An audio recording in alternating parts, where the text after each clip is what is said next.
So abo wabonaga barira uzababona baririmba. Ejo abo utatekerezaga ko bagira amahirwe usanga aribo bayafite. Ejo abo wabonaga bataye agaciro, niba utinya umunsi w'ejo. Turashaka kudukiza mu rubanza rwacu. Aramubwira ngo numvikanye n'uyu mugore, twakoranye ikiganiro kubera inzara iri hano namwe muzi, dusezerana ko turya umwana wanjye. Kubera iki duteganya impinduka z'ejo ko zizahindura ibintu kandi byiza. Bibiliya iravuga ngo nzi ibyo nibwira nzabagirira, si bibi kugira ngo mbaremo umutima w'ibizaba hanyuma. Hari ibintu Imana itegura. Ndashaka kugira ngo twinjire mu mwanya wo gusengera impinduka. Na wa mutwe wawe ukize, ndabona bya bindi byari bikugoye bihawe iherezo. Ndabona Imana ikuburaniye, ndabona Imana ikoze ibintu bitunguranye, ndabona Imana isobanuye ibintu bidasobanutse, ndabona Imana igukoreye ubuvugizi, ndabona Imana igutabaye, ndabona Imana ikurinze amenyo y'abasetsi, ndabona Imana ihinduye ibintu. Raberewa zalagiretanse. Imana wiyizera ukundi kuntu. Yizere nk'Imana ifite imbaraga ziri hejuru y'izo utekereza. Yizere nk'Imana ifite imbaraga ziri hejuru y'izo utekereza. Ejo ibintu bijya bihinduka. Abantu bose bakunda guteganyiriza ejo kuko ejo haba habateye ubwoba. Ejo hakanga abantu, ejo hatuma abantu barara badasinziriye. Ejo ni ikibazo kitoroshye ku bantu benshi. Ibintu bizakatuka, abantu bazarya kubera kumarana iminsi myinshi inzara, kumarana iminsi myinshi inzara, batakaje icyizere. Ariko reka nkubwire, Irembo Ryera TV, Irembo Ryera TV. kandi mbasuhuze mwe mudukurikiye, nanasuhuze inshuti zacu ari abari hano ndetse n'abandi badukurikira bari kure. Nanubahe kandi n'amavuta yanyu ari ku buzima bwanyu, kandi nubashye n'Imana ikomeje kubarinda cyane cyane mw'ibi bihe uko bucya n'uko bwira. Ndagira ngo rero nk'uko mubizi nitwa Spirie Hakizimana, nkorera umurimo w'Imana n'ubundi hano kuri ADPR Gatenga. Rero reka mbashimire, mbahe ikaze mu ijambo ry'Imana kuko akeshi tuba tunakumburanye. Ndagira ngo rero dusome ijambo ry'Imana. Ndumva afite ubuhanuzi bukomeye cyane. Igitabo cy'Abami cya kabiri, igice cya 7 duhereye ku murongo wa mbere. Haravuga hati: Elisa aravuga ati, nimwumve ijambo ry'Uwiteka. Uwiteka aravuze ngo, ejo nk'iki gihe ku irembo ry'i Samariya indengo y'ifu y'ingezi izagura shekeri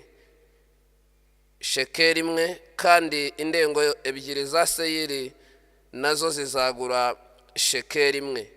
Ariko umutwaro umwe yegamiraga umwami, ariko umutwaro umwami yegamiraga asubiza uwo muntu w'Imana ati, mbese ni naho Uwiteka yakingura amadirishya yo mu ijuru, bene ibyo byabaho? Aramusubiza ati, uzabirebesha amaso ariko ntuzabiryaho. Imana idufashe cyane. Muri uyu mwanya ijambo tugiye kuganira ni ijambo rikomeye cyangwa se kandi rifite imbaraga, ariko kandi binoroshye ko wanaryumva. Ni ijambo rivuga ngo ejo nk'iki gihe uzahoberana n'impinduka. Ejo nk'iki gihe uzahoberana n'impinduka. Uzazifata uzihobere, wumve ko uzakiriye kandi zibaye izawe. Ibi biragoye cyane kubibwira umuntu umaze igihe ubuzima bwe busa n'ubwahindutse. Aya mateka yo muri iki gitabo cy'Abami, aha hantu Elisa yarahanuye hari ahantu mu gihe cyabaga gikomeye. ni igihe umwami Benihadadi yateye i Samariya arahagota, amaze kuhagota arahazingira rwose, nabo baza kugira igisanaguma mu rugo y'akaga. nta muntu wari wemerewe gusohoka muri Samariya kubera ko inyuma hari ingabo nyinshi z'ababisha zari zibategereje. Ibyo bintu byo kuguma aho ngaho byazanye krize ikomeye kugeza ubwo abantu bicwa n'inzara, hanyuma abantu batangira gushaka, abantu batangira kurya amahurunguru, abandi batangira kurya abana. Ibintu byose bigenda bihindagurika ku buryo umuntu wese yatangiye kugenda agira ikibazo mu buryo bugaragara. Abantu bose bamaze gucika intege kubabwira impinduka zizaba ejo, ntabwo baba babyumva, bageze ku rwego bananiwe. Ariko ndashaka kugutangariza ko ugiye guhoberana n'impinduka mu buzima bwawe. Ubuzima bwawe bugiye kwakira impinduka, kandi nuzumva ukazakira zibizawe, hari igitangaza gishobora kukubaho ku munsi w'ejo. Hari ikintu gishobora kukubaho ku munsi utatekerezaga, ariko uyu munsi turagaruka cyane kuri ejo. Ejo ni iki? Ejo niho hantu hahangayikisha abahanga. Ejo niho hantu hahangayikisha abantu bakomeye ndetse n'aboroheje. Umuntu wese akunda kugirira ubwoba ejo. Ibyo rero bimutera gucika intege, akumva ibintu byamugoye. Ejo hahindura ibintu byinshi mu mateka. Ejo hakura umwami ku ngoma.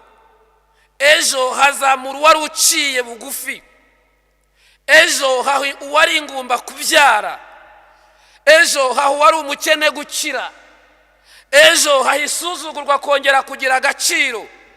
Ejo ubuzima burahinduka ku buryo ibintu byose ikintu bita ejo. Yesu nawe ubwe yavuze kuri ejo mbere yuko ngaruka kuri aya magambo.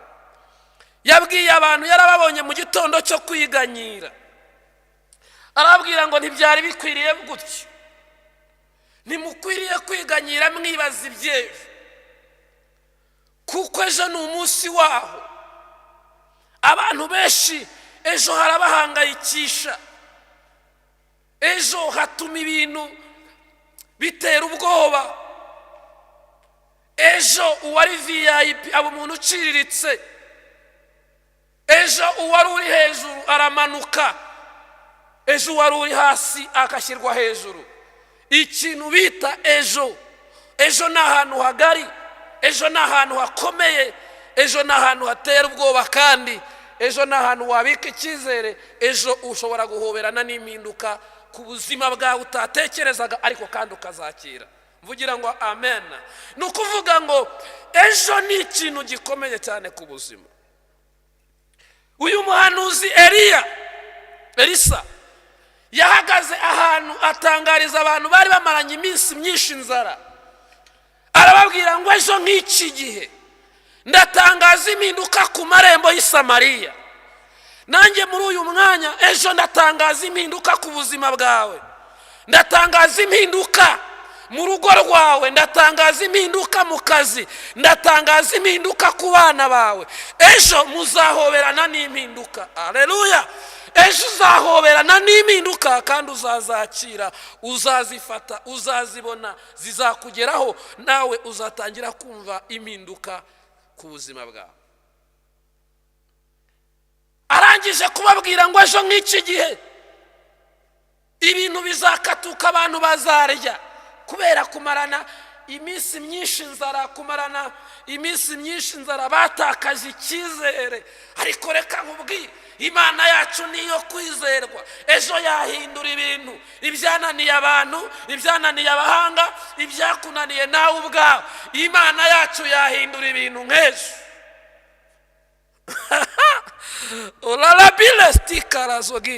Ejo ibintu byahinduka.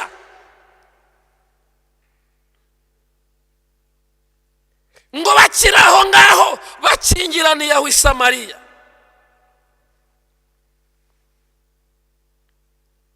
Ubuzima bwari buri i Samariya muri icyo gihe bwari buteye ubwoba kubuvuga no kubwumva.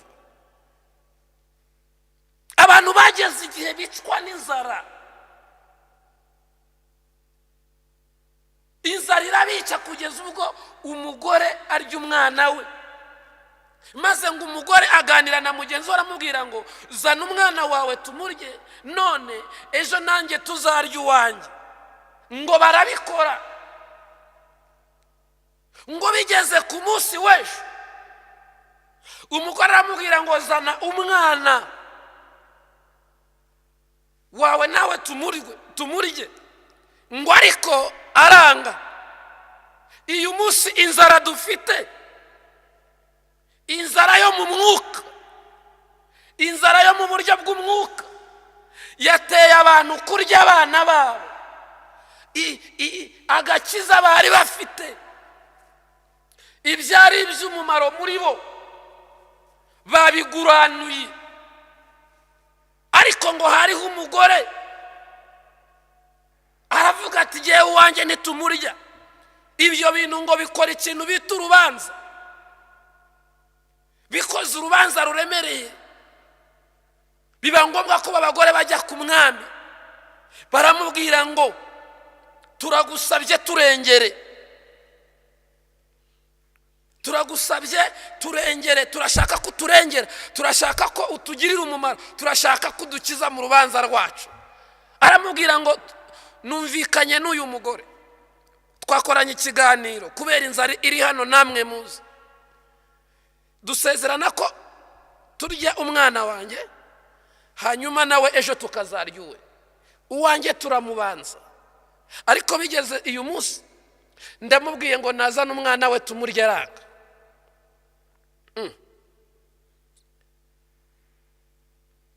none mwami ndagusabye uturengere. umwami ngo agiye kumusubiza aramubwira ngo reka nkubwire, imana itakurengeye nta muntu n'umwe wakurengera. imana itakurengeye nta muntu n'umwe wakurengera. bivuga ngo igihe bari barimo n'umwami nta bushobozi, nta sitoke yari ihari, nta yindi shuwa, nta bundi buryo. yarabwiye ngo imana niba itakurengeye nta wundi muntu wakurengera. icyo nicyo rero ndimo nakubwira mw'ubwo buzima, muri iyo mibereho. umuhanuzi Elisa araza atitaye kuri ayo mateka araho, atitaye kuri biri kuba, ahagarara mu ijambo rikomeye aravuga ngo ejo nk'iki gihe ndahanurira ejo hawe, ndahanurira ejo hawe hari hakugoye, ndahanurira ejo hawe hari haguteye ubwoba, ndahanurira ejo hawe h'urubanza wari ufite, ndahanurira ejo hawe h'ubuzima wari ufite wumvaga busa n'ubugucika. ejo nk'iki gihe emera kuzahoberana n'impinduka. hari impinduka numva ndi gutangaza, hari ibintu numva bigiye kuba, hari ibintu numva bigiye kuremekera. rabi restore wamine, hari ibintu numva bigiye gukoreka. rabi restile, hari ibintu bigiye gukoreka. ejo nk'iki gihe uzahoberana n'impinduka. va mu myumvire yawe, va mu gushidikanya ngo umugabo wari wegamiye umwami, ngo umwami yegamiraga kubera inzara. yashubiza umuhanuzi aramubwira ngo nawe ijuru ryakingura amadirishya yaryo, ibyo uvuze ntibyakunda. ntabwo ejo ikibazo kiraha cyakemuka. undi aramubwira ngo uzabirebesha amaso ariko ntuzabiryaho. ngo bukeye mu gitondo ibintu birahinduka. abisamariya bakira ubuzima budasanzwe, baravuga ngo kandi umuhanuzi yari yabivuze. reka nkubwire, uzagira intege nke zawe ku giti cyawe, uzacika intege weho wenyine, ariko ntuzabone ko imana idashoboye. imana iracyakora. imana ifite umwihariko ku rwego rukomeye. imana ifite umwihariko ku rwego rukomeye. Bene data, icyo ndi kubabwira ni iki: imana mwiyizerera mu bindi.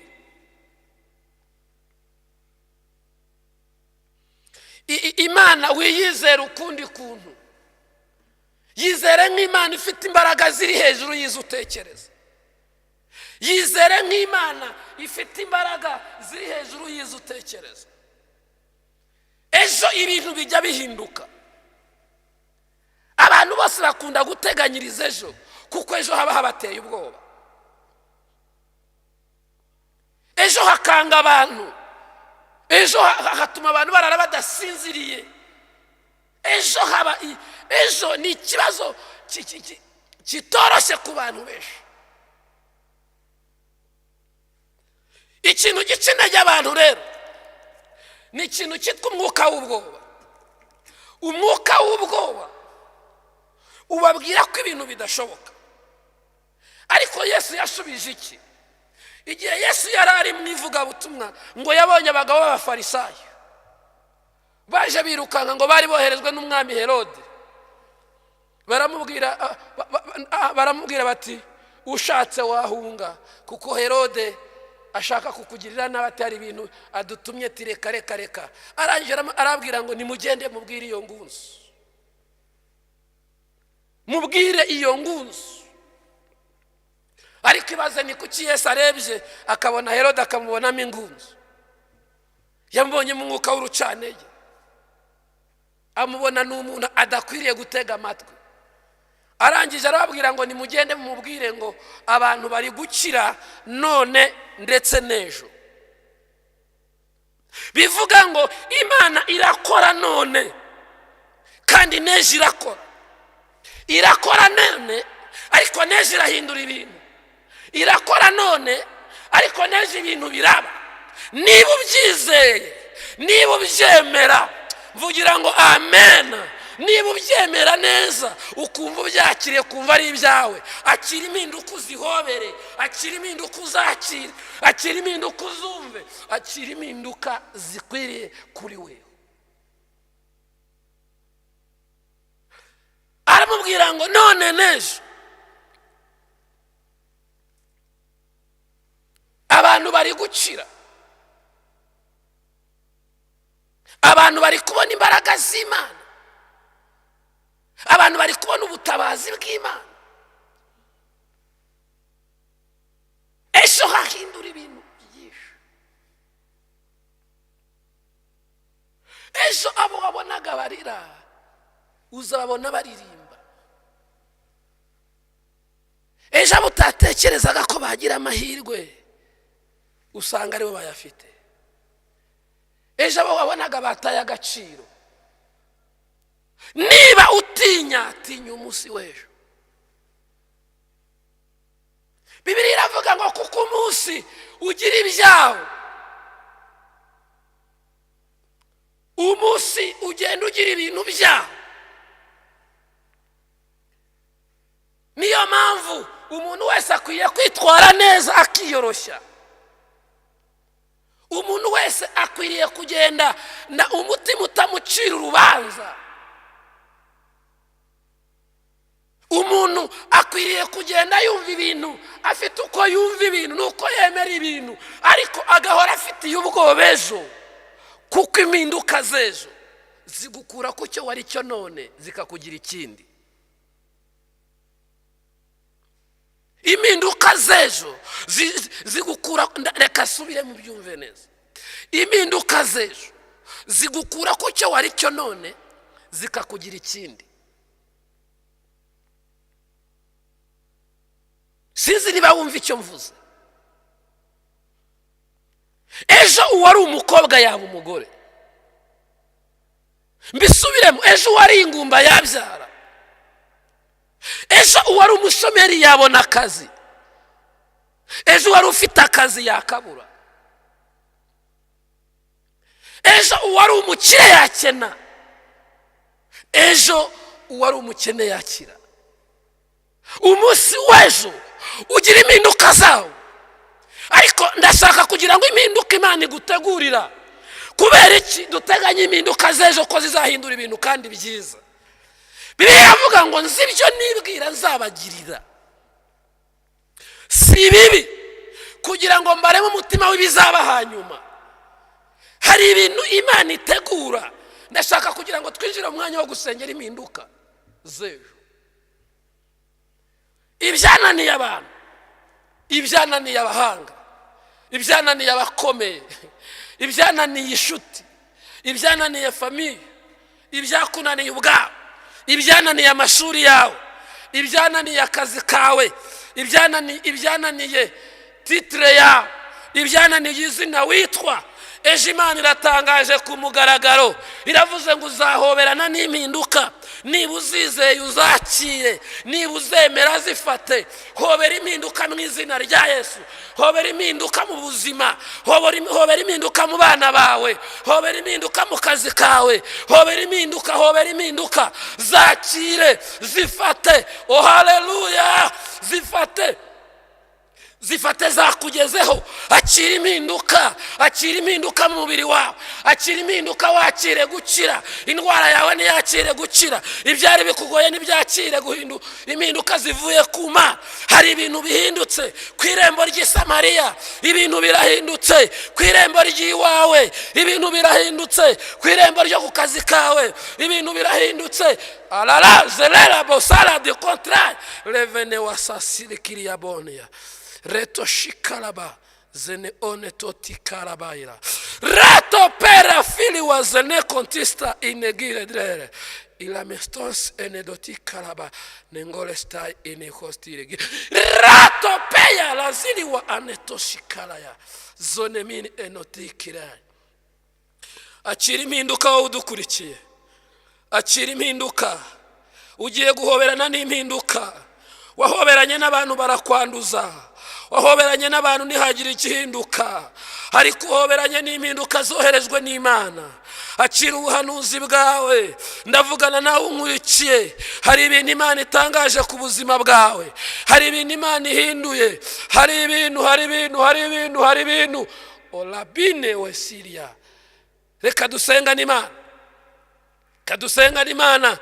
Ndabona ibintu byinshi ku bwawe, ndabona ibintu bikomeye ku bwawe, ndabona imbaraga zigiye guhindura ibintu byinshi. Ndabona ejo hawe hahindutse, ndabona amateka yawe ahindutse, ndabona bwa buribwe bwawe burangiye, ndabona wa mutwe wawe ukize, ndabona bya bindi byari bikugoye bihawe iherezo, ndabona ejo Imana ikuburaniye, ndabona ejo Imana ikoze ibintu bitunguranye, ndabona Imana isobanuye ibintu bidasobanutse, ndabona Imana igukoreye ubuvugizi, ndabona Imana igutabaye, ndabona Imana ikurinze amenyo y'abasetsi, ndabona Imana ihinduye ibintu. Rabere wazalagire tansemine.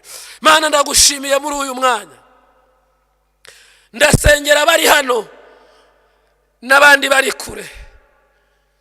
Muri uyu mwanya bakira impinduka ku buzima bwabo, muri uyu mwanya bakira igitangaza gikomeye giturutse mu biganza byawe. Umwami Habonadadi yari yarabazingiye, Benihadadi yahagaze iruhande rw'amaduka yabo, Benihadadi yahagaze iruhande rw'abana babo, Benihadadi yateye ubwoba ibintu byinshi mu buzima.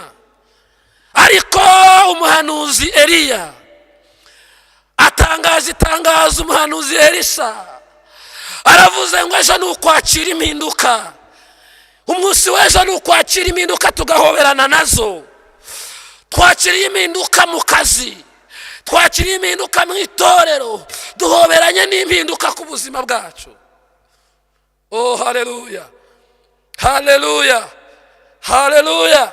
Abizeranye nanjye nimuvuge ngo amen. Abizeranye nanjye nimuvuge ngo amina cyane. Abizeranye nanjye nimwakira amavuta y'Imana. Abizeranye nanjye nimwakire gukomera bukomejwe n'Imana. Asante sana, asante sana, asante sana. Rapile fostike dire. Ndaguhanuriye ugiye kwakira impinduka. Wari ufite ubwoba ariko Uwiteka arabukumaze, wari ufite agahinda ariko Uwiteka aragashoje. Akira impinduka mu buzima bwawe, akira ubutabazi, akira ubutabazi. Rambura ikiganza cyawe mu izina rya Yesu. Kora ku mubiri wawe, tunga ikiganza aho ukeneye ko haza impinduka ku buzima bwawe. Nanjye ndategetse mu izina rya Yesu ngo wakire igitangaza gikomeye. Asante sana, urakoze Yesu. Urakoze yuko ufashije uyu mubyeyi, urakoze ko ufashije uyu mugabo, urakoze ko ufashije uyu musore, urakoze ko ufashije uyu mukobwa. Umuntu wese yakiriye impinduka, uyu mwana umuhaye gukira mu izina rya Yesu. Hari ibintu uremye, hari amadosiye uhinduye. Urakoze yuko ukoze ibintu bikomeye mu izina rya Yesu Kristo. Amen, amen. Mugubwe neza, mukomeze kugira umunsi mwiza. Yesu abahezagire, nakagaruka. Amen.